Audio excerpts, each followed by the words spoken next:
ایک دوست نے سوال کیا ہے کہ میری بیوی تقریباً 14 سال سے بیمار ہے، مختلف ڈاکٹروں سے علاج کرایا،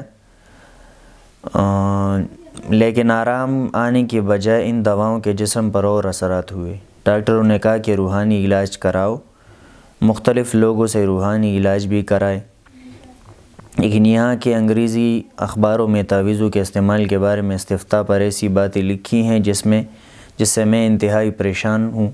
اس کے مطابق تعویذوں کا استعمال اسلام میں ممنوع ہے۔ میں آپ سے گزارش کرتا ہوں کہ آپ اس سلسلے میں میری رہبری فرمائیں۔ کیا میں اپنی بیوی اور بچوں کا علاج تعویذات کے ذریعے کرا سکتا ہوں یا نہیں؟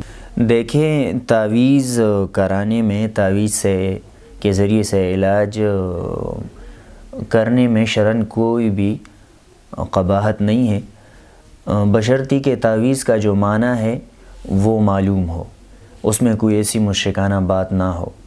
تو حضور صلی اللہ علیہ وآلہ وسلم سے دم کرنا بھی ثابت ہے، اور صحابہ سے اور تابعین سے تعویذ کرنا جو ہے وہ بھی ثابت ہے۔ شرعاً اس میں کوئی بھی قباحت نہیں ہے۔